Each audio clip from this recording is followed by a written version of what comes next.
The WAFB Podcast Network is sponsored by Neighbors Federal Credit Union.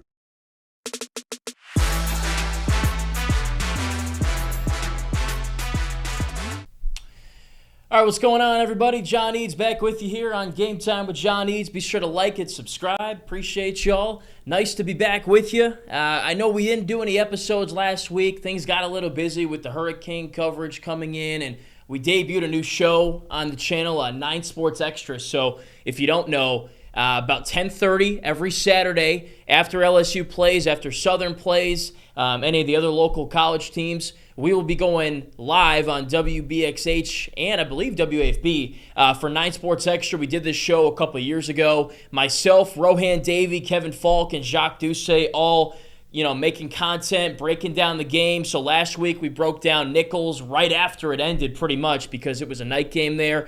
And we'll be with you all season long, Saturday nights about 10:30 on Channel 9. If you want further breakdown analysis from a couple of experts, by the way. I mean, you can say what you want about myself and Jacques, but Kevin and Ro are two of the best to ever do it as LSU Tigers. So if you want to hear their thoughts on the current LSU team, certainly check us out there. But we're here on YouTube and breaking down LSU South Carolina, which is coming up on Saturday at 11 Central, noon Eastern, little Week 3 game. Nice little SEC opener for the Tigers. I think it's a perfect game to start conference play because South Carolina is a decent team, but certainly not a world beater, and I'll get into that in just a second. So the slate is kind of, no college football slate is weak, but the slate is kind of meh this week. So for College Game Day, there really wasn't anywhere else to go but LSU, South Carolina. The Tigers ranked inside the top 20. South Carolina, I'd imagine, is a borderline top 25 team. They're not in there in the AP poll, but they're hanging around, they're hovering there. So a great opportunity here for LSU to kind of build some more of that excitement that a lot of people felt going into the USC game. It's going to be a tough environment going on the road there to Columbia with game day. The people are going to be out and about and fired up for this matchup because anytime anybody plays LSU, especially a program like South Carolina, which is in, year 3 or 4 under Shane Beamer there, I mean, this is an opportunity for a marquee win for that program, not to mention it's a ranked game. Now,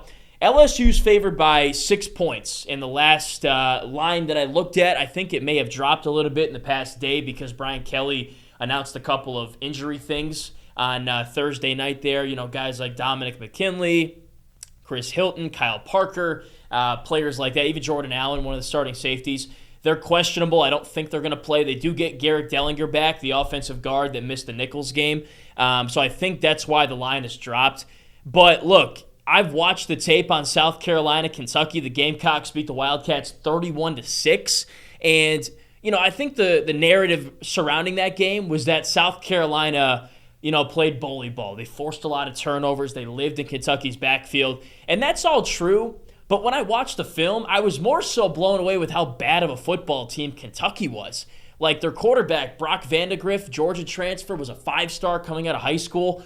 He looked terrible. He was 3 of 10 for a handful of yards and an interception. They just looked incompetent from an offensive standpoint. Now, Kentucky did run the ball pretty well. I think this is a South Carolina defense that LSU can finally kind of establish that run game. They've really struggled to this point. Only about 100 yards against USC.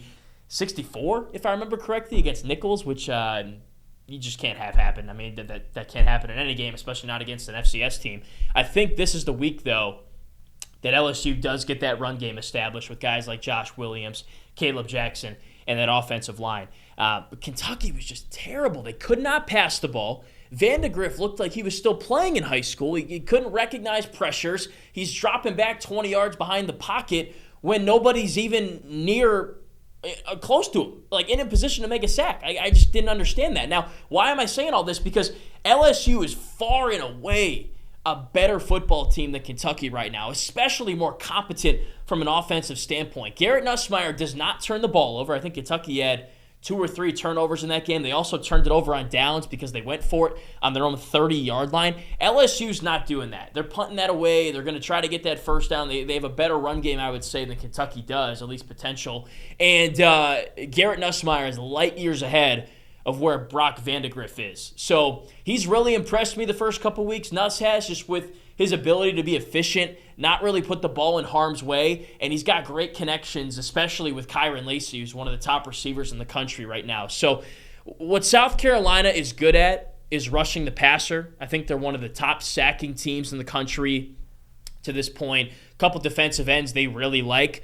But here's the thing. LSU's offensive line, while it has struggled run blocking, certainly not pass protecting. There have been some situations where it's been cover zero from a defense, like I'm thinking of the USC game, and Garrett Nussmeier hasn't really had anywhere to go with the football. But, for the most part, this offensive line's been very stout against blitzes and, not favorable matchups, I would say, in the box. So I think that plays right into the Tigers' favor because Nussmeier, for the most part, is getting the ball out quickly. He's got his hot reads, and he's moving it before he can really take a sack or anything like that. So, I don't know. I know there's a lot of talk about this South Carolina defense and the challenge they can present. But I don't think it's going to challenge LSU all that much. And I think the Tigers won't have many problems moving the football. I'm excited to see if they can finally, crack some of those home runs open with the run game. Obviously, you got to average more than 3 yards a carry. That's what they're doing right now. But I think that's what we're looking at with this game. It's just not a good matchup for South Carolina. Playing at home is going to help, but looking at the weather forecast, it's supposed to, not guaranteed, to rain. That would really help South Carolina because they want to get into that kind of, run the ball, muck it up kind of thing.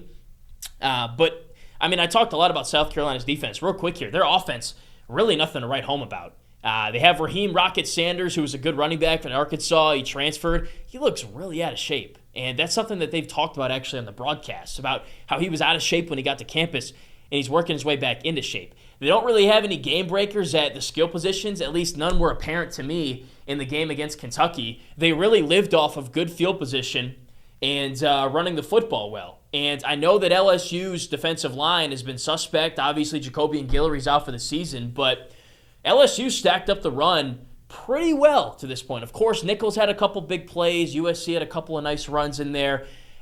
But LSU can turn this offense one-dimensional. Lenore Sellers is South Carolina's quarterback. He's only a freshman, and he's a big dude. He's got a nice arm. He doesn't know how to use it yet, though. He's still too young, doesn't have the experience, can't recognize coverages, can't recognize pressures. He took a lot of sacks in that Kentucky game. So I think really, just to sum this all up, on both sides of the line of scrimmage, LSU has the advantage. So as far as my prediction goes in this game, I like the Tigers to win. I like the Tigers to cover. And I think it's at least a 10-point win for LSU. I don't think it's within 2 possessions. I just don't think it's a good matchup for South Carolina. I don't really know why College Game Day is going. They've decided to go. So be it. It's kind of similar to last year. LSU went on the road to Mississippi State early in the season and absolutely thrashed that team on the road in front of all those cowbells and all that. I think we're going to see a much similar thing here. I like Blake Baker, what he's done against Shane Beamer, specifically in the past at Missouri. He seems to have a nice scheme and a nice plan against Beamer's offense and what they like to do over there. I think getting Whit Weeks in there is going to pay dividends, the way that he can blitz, he can move, he can help stop the run. I think we will start seeing the best version of LSU's defense, minus Jacoby and Guillory, moving forward, and it starts with this game, with Sage Ryan moving back to safety, Zy Alexander back at corner. So I think it's a great matchup for the Tigers. I think they'll move the ball from an offensive standpoint. I know USC has that vaunted pass rush. I don't think it's going to matter that much.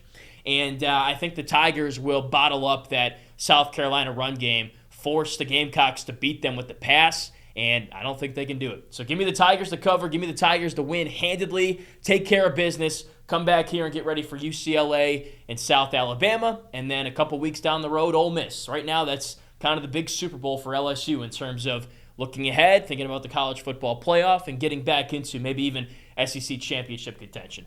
Be sure to like and subscribe. Let me know what you think about this game, and we'll see what happens. We'll break it down next week.